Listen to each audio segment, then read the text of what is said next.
Le gros point, c'est sur le persona invité parce que c'est ce qui a déterminé aussi son setup.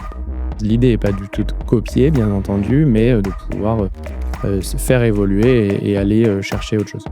Tu te prives d'un alignement avec ça et un alignement de communication.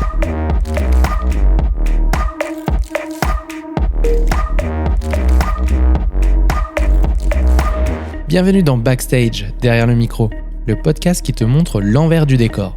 Tu cherches à te lancer ou à cranter ta pratique ? Tu es au bon endroit. À chaque épisode, je rencontre une podcasteuse ou un podcasteur et je me glisse dans les coulisses de son show pour te partager les meilleurs tips et les pièges à éviter. Au fait, je suis Benoît Thieb, créateur de contenu, fan de podcast et amoureux de découverte. Tout est bon ? Allez, on passe en backstage.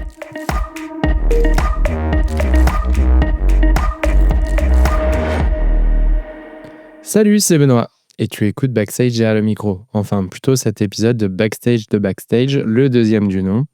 Ces épisodes où je pose un petit peu le casque d'intervieweur pour te raconter ce qui se passe dans les coulisses du podcast. Cette fois, on revient sur l'épisode 4 et la conversation avec Claire Baruffi, la voix derrière le podcast Megabar. On va parler de nommer, ou plutôt renommer son podcast, du format qui est pensé pour ses auditeurs, mais aussi pour les gens que tu interviews, et comment rendre son émission trouvable, visible sur les applis d'écoute. Si c'est bon pour toi, on rentre direct dans le sujet. Et on va commencer par parler du naming, le nom de ton podcast. Quand Claire raconte la naissance de son podcast, c'est un truc que j'ai adoré, et c'est aussi une des raisons pour laquelle je voulais absolument l'avoir derrière le micro, c'est que le podcast, au début, ne s'appelait pas du tout Megabar. Le plan de départ, c'était Badger. Alors Badger, elle l'explique dans l'épisode, c'est la notion du badge en entreprise, en tout cas dans certaines entreprises pour rentrer dans les locaux, etc. Et l'analogie aussi, ou la signification anglaise qui est le blaireau, le putois. Et elle avait déjà en tête ce branding, cette image du petit putois qui pouvait se faufiler dans les boîtes, etc. Et d'avoir un petit peu cet animal totem ou représentatif de son badger. Elle lance son podcast. Et pour avoir été le premier invité, c'est vrai qu'elle pitchait sous le nom de Badger. Et nous, quand on a enregistré, le podcast était encore censé s'appeler Badger. Mais elle n'avait pas encore enregistré les intros et outros du podcast. Donc cette phase avant le cœur de l'épisode et après le cœur de l'épisode. Et ce qui fait qu'elle a aussi pu changer ce nom facilement, parce qu'on ne parle pas du tout de Megabar pendant l'épisode. Donc elle commence à avancer, à enregistrer les épisodes, quelques-uns en tout cas, et comme elle l'explique dans l'épisode, son équipe vient lui dire un truc, pourquoi tu te réinventes un nom alors que tu as une agence de communication qui s'appelle Megabar ? Tu te prives d'un alignement avec ça et un alignement de communication, et potentiellement faciliter l'acquisition de tes clients. Et notamment, et elle le dit dans le podcast, et c'est un peu la phrase d'accroche de l'épisode. Franchement, si tu changes de nom, tout le monde s'en fout, quoi. Et c'est vrai, et je pense que c'est hyper important d'arriver à se détacher de cette impression que tout le monde nous regarde, tout le monde regarde le lancement, que le nom doit être parfait du premier coup, que si on change, on va perdre tout le monde, etc. Et bon, il est vrai que si on change 12 fois de nom, ça va être compliqué pour les personnes de nous suivre, mais ce que je retiens de ça, moi, c'est que le podcast, au début, ça peut être des essais, ça peut être une exploration en termes de naming, et peut-être que de tourner quelques épisodes, vraiment le cœur, sans parler du nom du podcast. Donc ça veut dire que l'intro doit être tournée après et la fin d'épisode aussi, mais permet cette agilité de changer de nom au bout de quelques épisodes tournés, qui ne sont pas forcément diffusés tout de suite, et de s'assurer de l'alignement par rapport à ce que tu veux dire, par rapport à ta marque personnelle si tu en as une.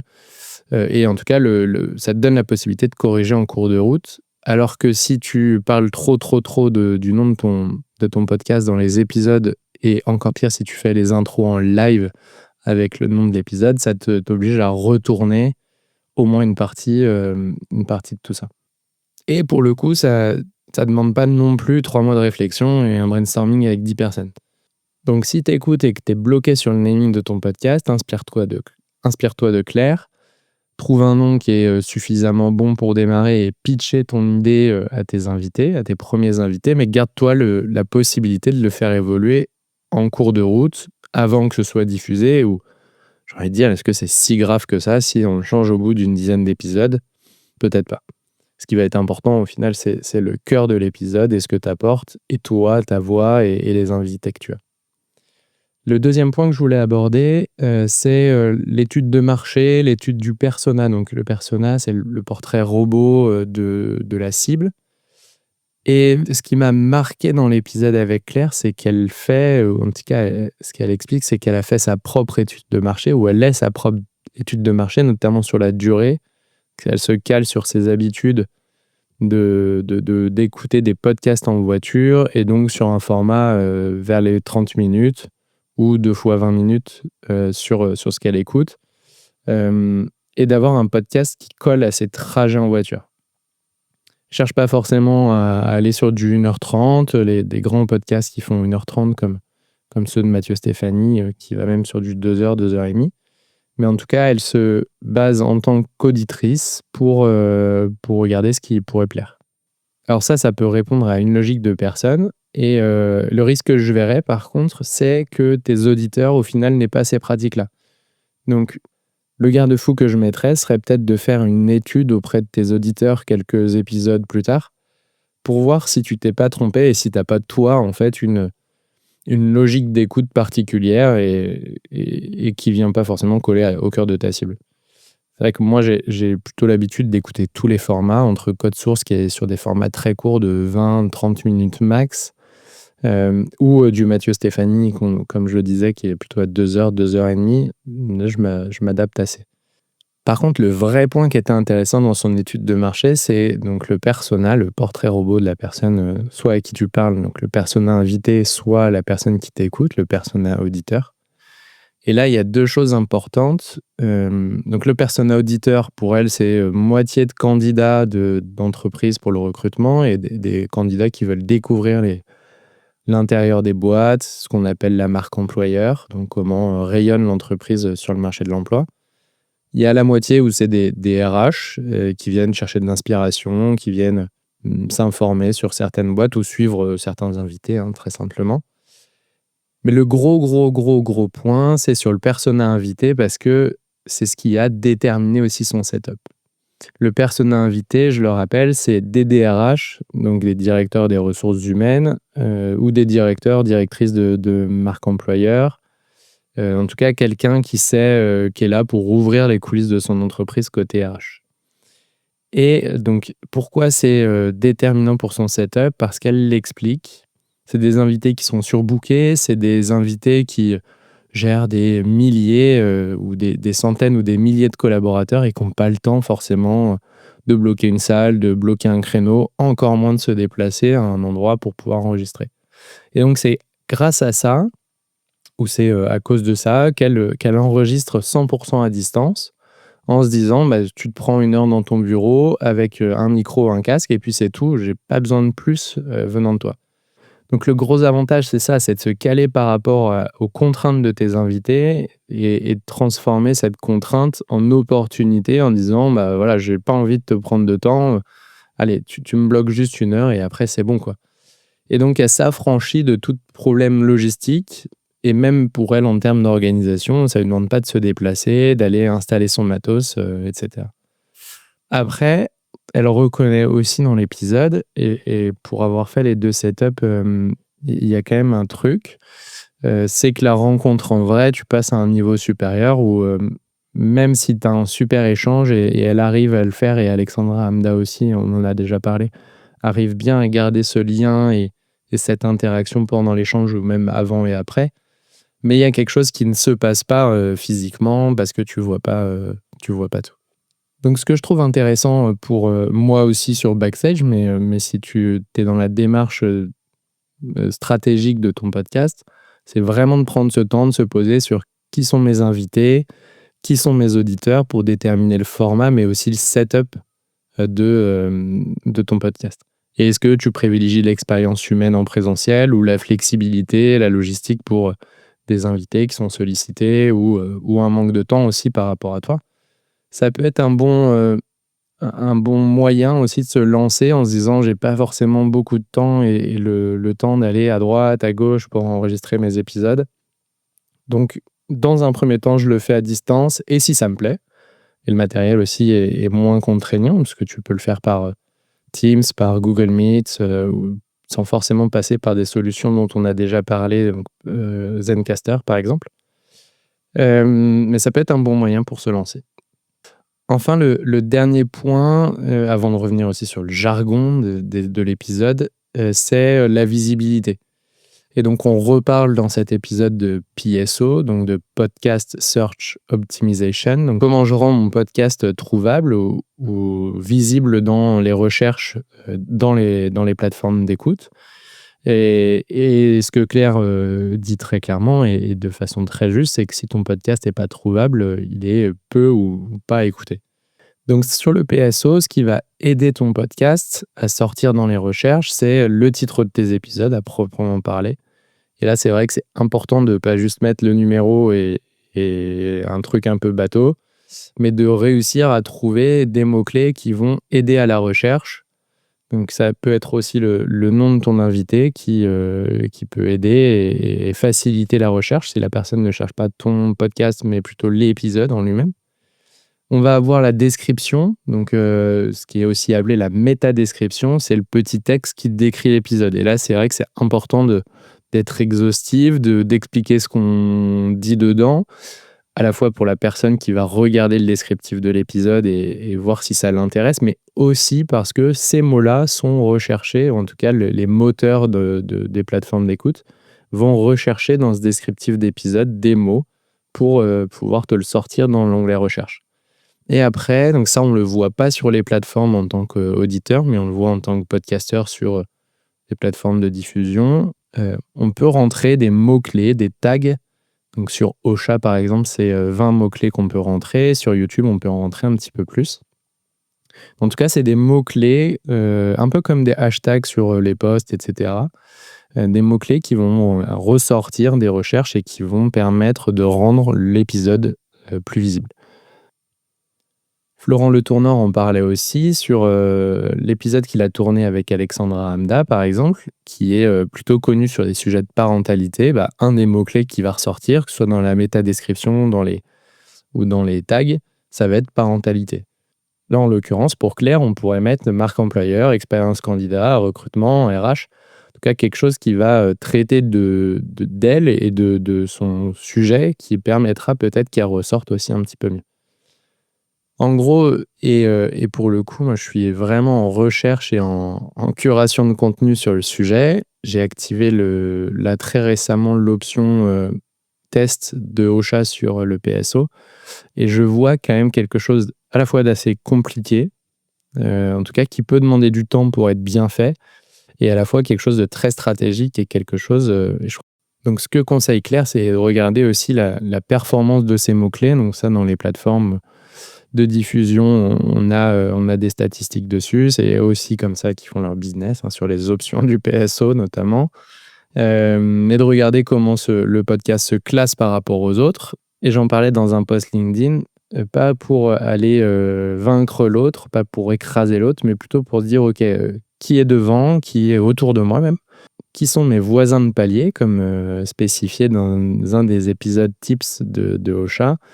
Et donc comment je vais voir qui performe, m'intéresser à ce qu'ils font, m'en inspirer et voir si dans mes pratiques je peux pas adapter des choses. L'idée n'est pas du tout de copier, bien entendu, mais de pouvoir se faire évoluer et aller chercher autre chose. Et après, la dernière chose peut-être là-dessus, c'est que Claire parle de longue traîne, donc c'est des épisodes qui font pas un pic au jour de la sortie, par contre qui continuent à être écoutés doucement et longuement, et donc qui ont au final des gros scores sur la durée. Et ça, on le voit déjà sur la création de contenu et sur les posts, que ce soit LinkedIn, Instagram, il y a des choses qui spotent très très fort tout de suite et après qui s'épuisent, et d'autres qui, à l'inverse, démarrent tout doucement, un peu en mode diesel, et qui vont durer sur le temps et avoir donc ce qu'on appelle cette longue traîne. Honnêtement, là, moi, pour l'instant, je regarde pas trop les KPIs, les données de performance des épisodes et du podcast. alors que c'est quelque chose qui est important et sur lequel, de base, j'ai plutôt une appétence. Mais là, je sais pas, j'ai envie de m'affranchir de ce côté de performance, à l'instant T et vu que c'est le début aussi, de me dire: «Bon, c'est peut-être pas représentatif et ne prends pas de décision hâtive alors que tu as très, très peu d'écoute». Pour résumer cette partie, l'idée, c'est de choisir des titres qui répondent à des questions que les gens se posent ou en tout cas, qui pourraient attirer, de bien travailler ses mots-clés et de jeter un œil de temps en temps aux performances du podcast, mais il faut pas que ça devienne une obsession non plus. Après, Claire le dit très justement et François Xavier, si je dis pas de bêtises, en parlait aussi. Ce qui est aussi important dans les plateformes, c'est la régularité et donc de trouver son rythme et de pas hésiter à se poser tout de suite sur le rythme. Est-ce que je vais être toutes les semaines, tous les 15 jours, tous les mois, etc. Mais d'essayer de pas trop changer parce que les algorithmes des plateformes, un peu comme tous les algorithmes des réseaux sociaux, aiment bien la régularité. Et donc de poster les mêmes jours et d'avoir la régularité, ça c'est un truc qui marche bien. Mais dans la régularité, il y a aussi la fréquence et les algorithmes aiment bien quand il y a beaucoup de fréquence. Et donc ce que Claire conseille, c'est d'avoir un épisode peut-être tous les 15 jours et entre deux épisodes comme ça, d'avoir un trailer, un extrait, un mini-épisode qui permet d'avoir un passage entre les deux épisodes. C'est un peu ce que je fais moi avec Backstage de Backstage, où je viens intercaler entre deux épisodes ce format solo qui permet aussi d'avoir une régularité et d'avoir un épisode toutes les semaines. Après, je m'interdis pas, moi, d'arrêter ce format si au bout d'un moment je vois que ça tourne trop en rond ou s'il n'y a pas d'utilité. En tout cas, ça permet de nourrir le flux toutes les semaines, de donner un avant-goût ou pour le coup un après-goût de l'épisode précédent sans forcément refaire tout un épisode entier et de rebloquer de la logistique. Là, en ce qui me concerne, j'enregistre tout seul dans mon bureau et c'est plutôt simple. En tout cas, c'est quelque chose que je voulais tester pour Backstage et voir s'il y avait un impact. Et aussi vous faire un retour après quelques semaines de l'investissement que ça donne sur ce type de format. Avant de se quitter, je reviens sur 2-3 notions ou acronymes qu'on a pu utiliser dans l'épisode avec Claire. Parce que comme je le disais dans l'épisode précédent de Backstage, je n'avais pas toujours expliqué. Et ça, donc, je le redis, ce ne sera qu'à partir de l'épisode 8. Mais on parle d'elevator pitch. Donc ça, c'est en anglais l'explication de l'ascenseur. Donc c'est exactement ce que je fais sur l'intro des invités. Donc l'elevator pitch, c'est quoi? C'est une présentation ultra courte de toi ou de ton projet, le temps, donc on imagine un trajet d'ascenseur. L'idée, c'est de pouvoir condenser une présentation et que ce soit très très court, très dynamique et que tu viennes dire l'essentiel. On parle de marque employeur, mais ça j'en ai parlé, c'est l'image que renvoie l'entreprise en tant qu'employeur. Le persona, on en a parlé. Le PSO, on en a parlé. C'est donc l'art d'optimiser son podcast pour remonter dans les recherches des applis d'écoute, donc le podcast Search Optimization.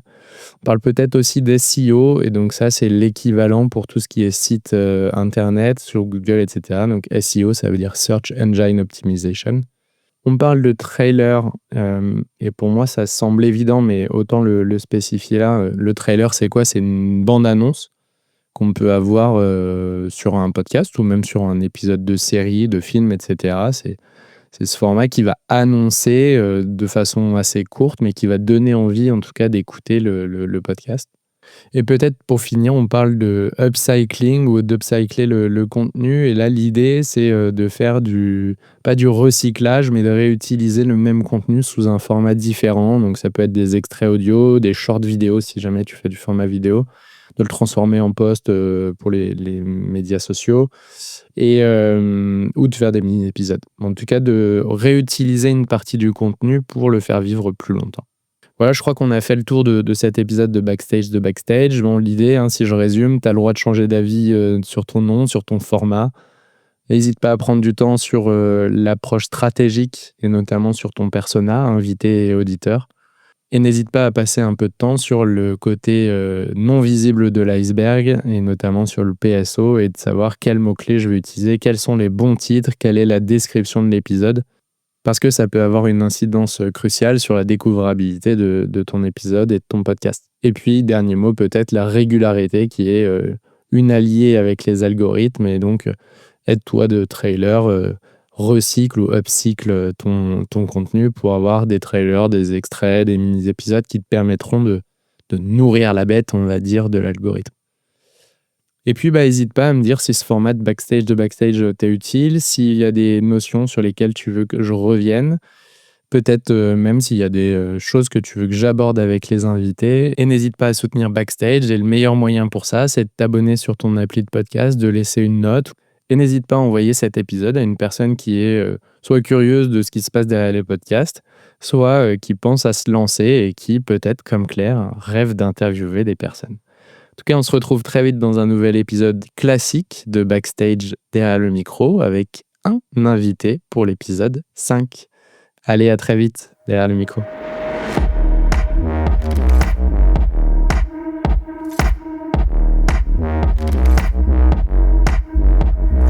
Merci d'avoir écouté cet épisode de Backstage derrière le micro.